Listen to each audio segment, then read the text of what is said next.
Salut à tous et bienvenue dans cette nouvelle vidéo, une vidéo produit. Je vais vous présenter aujourd'hui une imprimante 3D. Surtout si cette vidéo ne vous intéresse pas, n'hésitez pas à zapper. Vous savez que ça fait environ, je crois c'est pas loin de 2 mois qu'on a cette imprimante 3D. Vous savez que j'aime bien faire des vidéos présentation de produits, de choses auxquelles je ne connais pas du tout. Ça permet aux gens qui regardent la vidéo de se projeter, de se dire écoute, je suis au même niveau que Jérém, ou alors il n'a pas beaucoup d'expérience dans ce domaine, est-ce que moi aussi je vais pouvoir me lancer?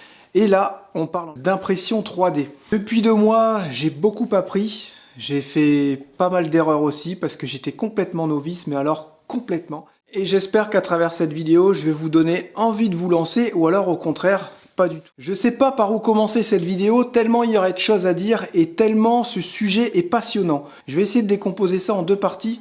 Il y aura une partie qui va vraiment être consacrée à l'impression 3D, l'impression pure. Vous prenez un fichier sur internet, je vais vous expliquer ça rapidement si vous ne connaissez pas.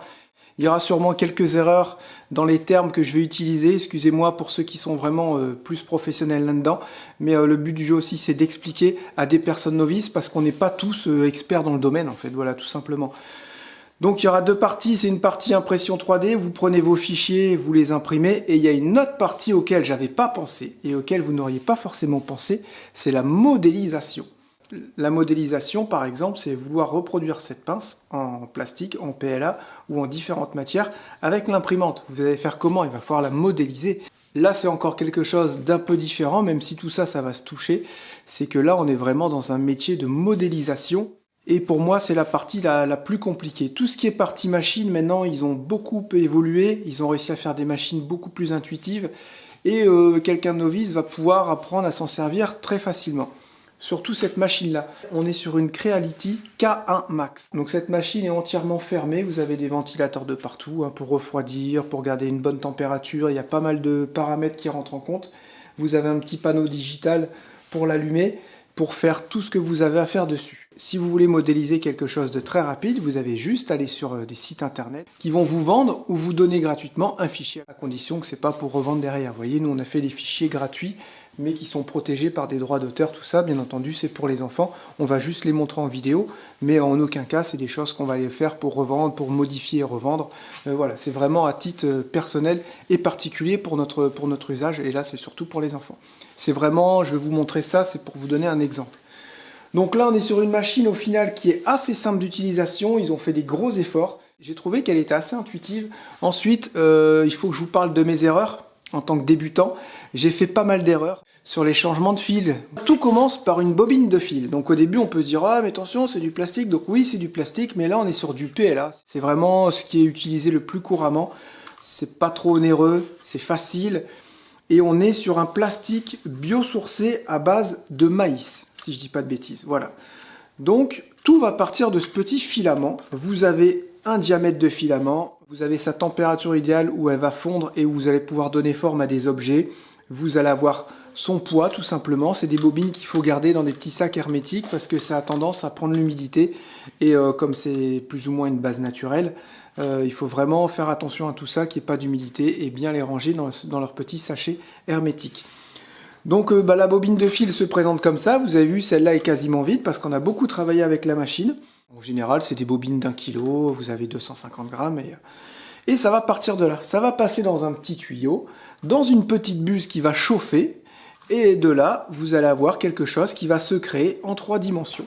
Vous avez dans cette petite machine un panneau qui est assez simple avec l'accueil, des réglages pour extruder, c'est-à-dire pousser le filament vers l'extérieur pour le purger, ou alors le rétracter, c'est-à-dire que le fil va se rentrer à l'intérieur de sa gaine, vous allez pouvoir enrouler la bobine et changer tout simplement de fil de couleur si vous avez quelque chose en plusieurs couleurs à faire. Là, on est sur une machine avec une seule tête, c'est-à-dire que je peux imprimer qu'avec un seul fil à la fois. Vous avez d'autres machines beaucoup plus perfectionnées qui peuvent carrément vous changer le fil, ou alors il y a plusieurs têtes avec, admettons, 5 fils de couleurs différentes, ce qui vous permet de faire des créations avec des couleurs différentes. Voilà, ça c'est le petit porte-clés qu'on vend sur la boutique, et lui il est à 3 couleurs, donc c'est sûr que ça demande un peu plus de manutention pour faire un porte-clés à plusieurs couleurs.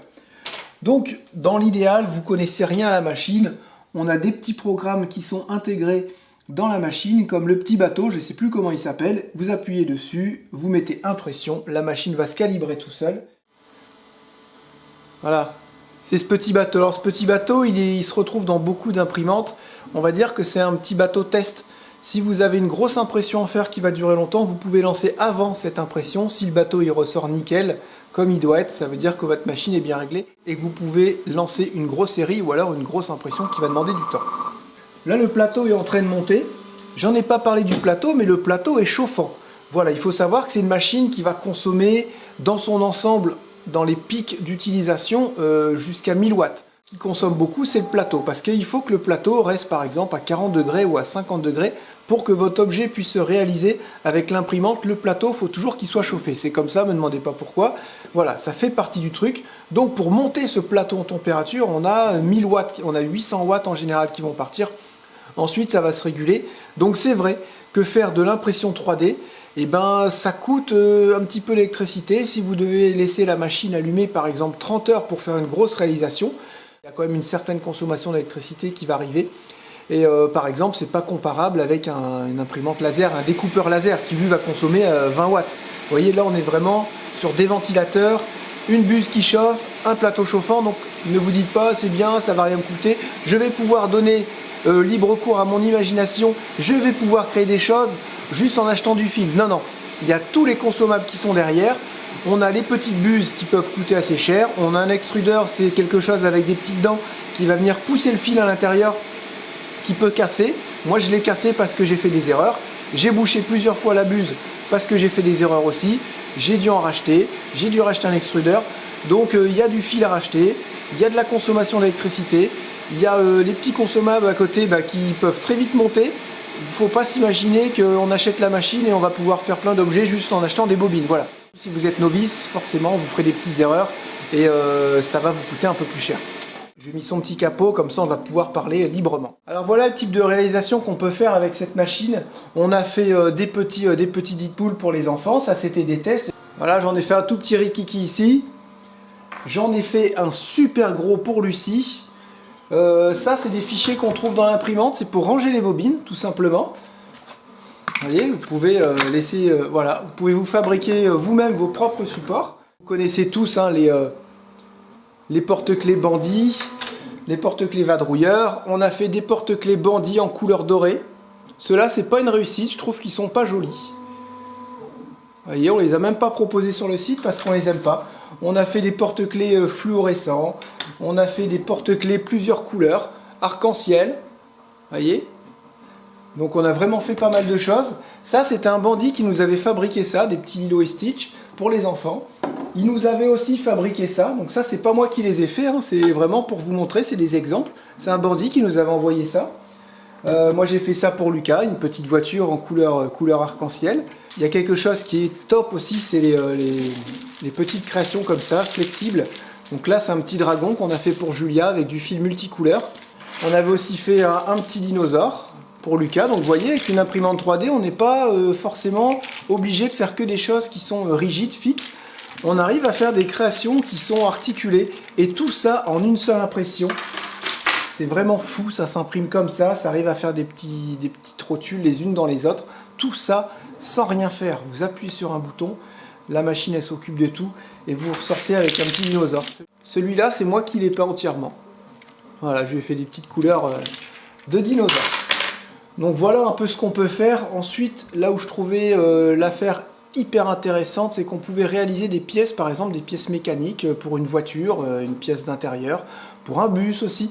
Moi j'ai trouvé ça super intéressant, mais j'avais pas pris quelque chose en compte, c'est que pour créer ces pièces, il allait falloir faire de la modélisation 3D.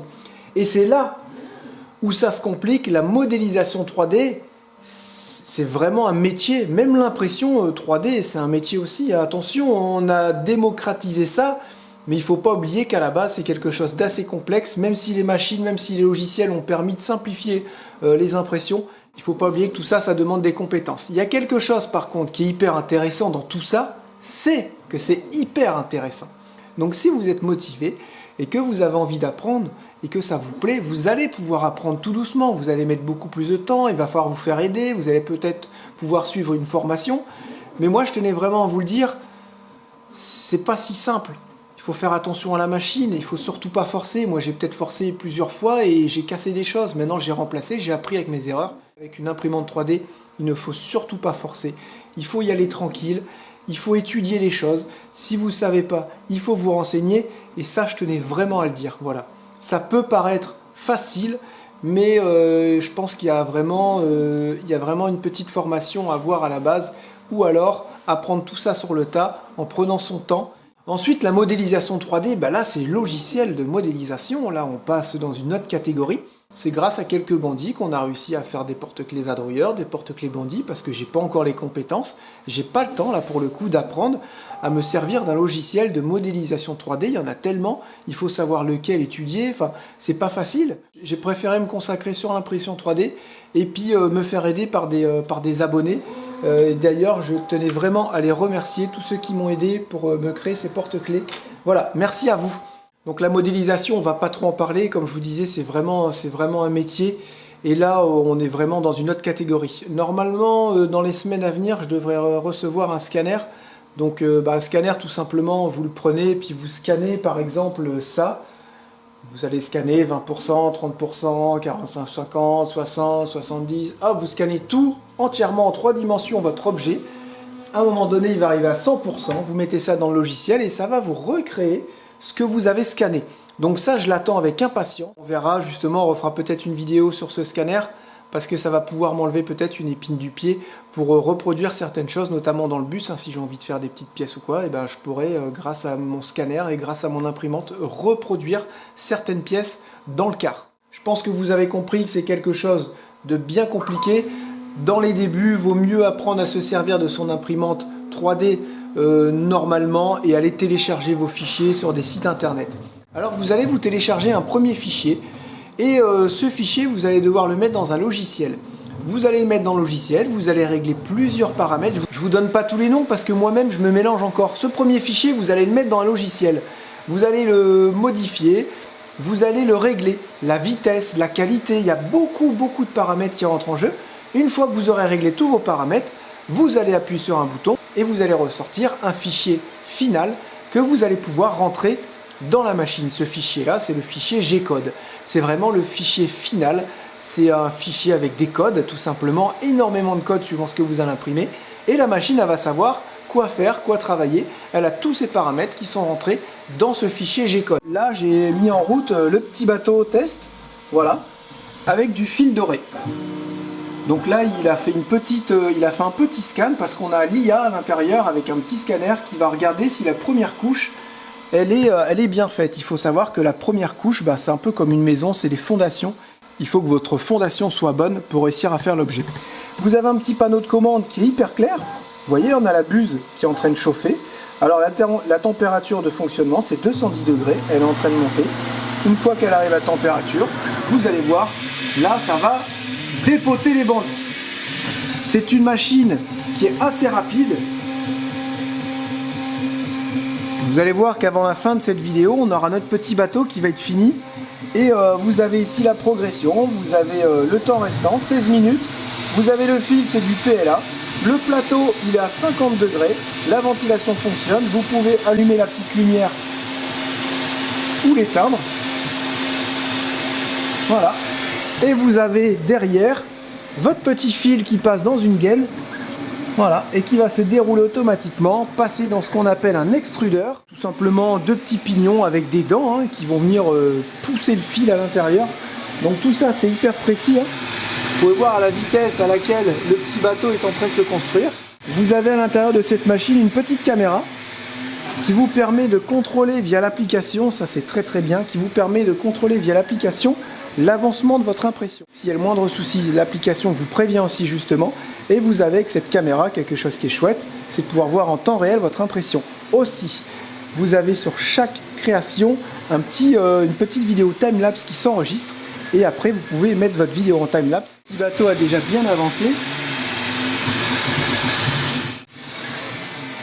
Voilà, cette machine se ferme, ce qui nous permet justement d'avoir moins de bruit parce que c'est vrai que les ventilateurs c'est assez bruyant. Donc l'avantage c'est qu'elle est toute fermée et elle va garder sa température et elle va s'auto-réguler grâce à ce petit ventilateur qui est derrière où il y a un petit peu d'ailleurs de charbon actif pour éviter de ressentir certaines odeurs. Après je vous dire honnêtement, c'est pas du tout pour moi quelque chose qui sent...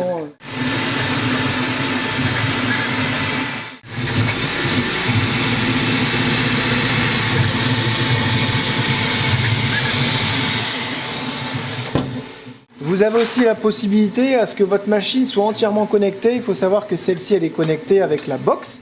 J'arrive à la contrôler au final. Je pourrais presque lancer une impression grâce à mon logiciel, mais grâce à mon application à distance. Mais ça, je le fais pas. Moi, en général, je fais mon fichier sur l'ordinateur, je le rentre dans la clé USB. Ensuite, je vais insérer la clé USB.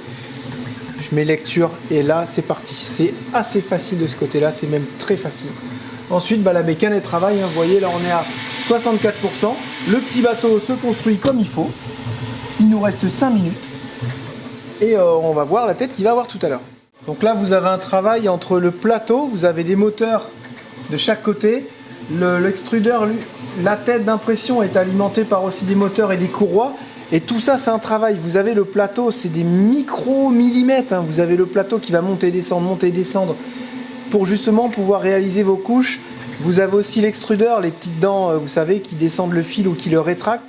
Ça, c'est pareil, il fait son petit travail, il pousse, il retire quand il faut changer les couches, quand il faut passer une couche, tout ça. Voilà, on va dire que pour simplifier, c'est un travail synchronisé qui permet de réaliser vos objets en 3D. Par contre, c'est super beau à voir comment ça avance. C'est impressionnant la précision de la machine. Et des fois, on peut rester devant comme ça et on regarde la tête travailler.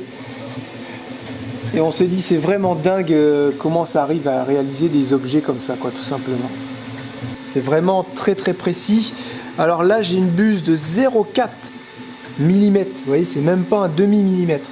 Vous avez des buses de 0,2, vous avez des buses de 0,6. Donc au plus vous prenez une grosse buse, au plus ça sera simple, au moins il y aura de bouchage. Mais au plus votre objet sera grossi, entre guillemets. Si vous mettez une buse de 0,2, vous avez beaucoup plus de soucis. Mais si ça fonctionne bien, vous allez avoir un truc vraiment très précis. Pour vous donner une idée, j'ai réalisé une vis avec un écrou.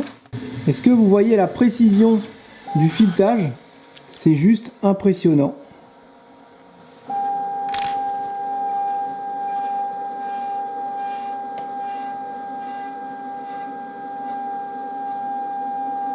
Vous voyez la finesse avec le petit boulon?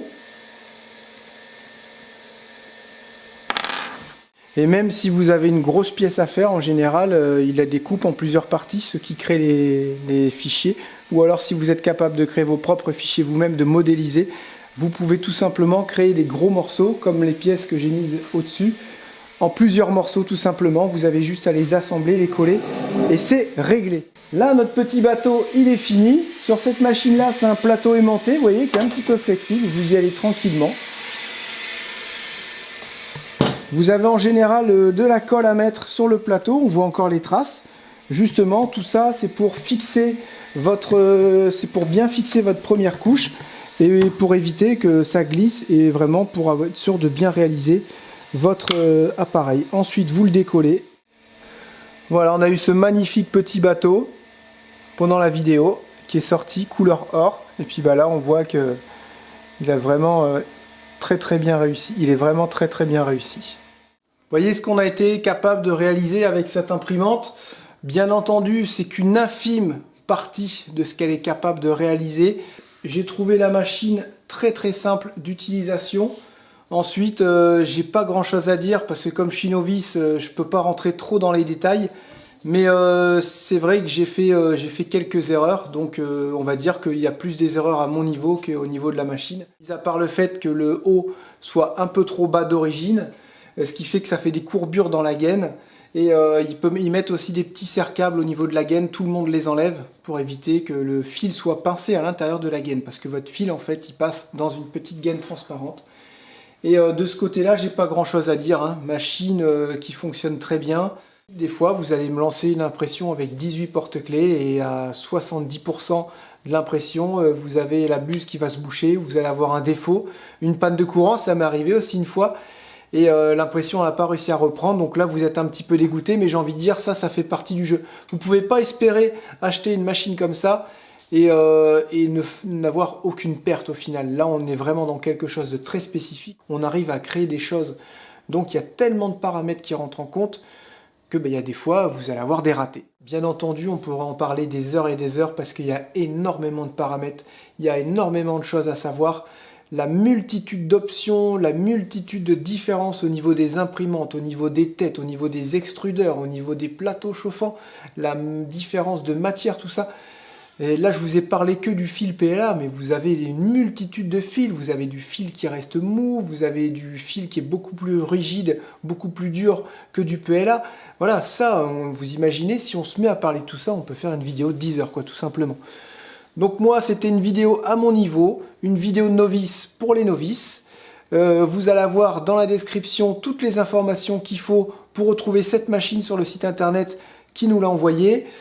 Est-ce que cette machine est bien pour débuter? Honnêtement, je pense que oui. Vous avez la K1 Max, mais vous avez aussi la K1 et vous en avez aussi des un peu plus petites chez Creality.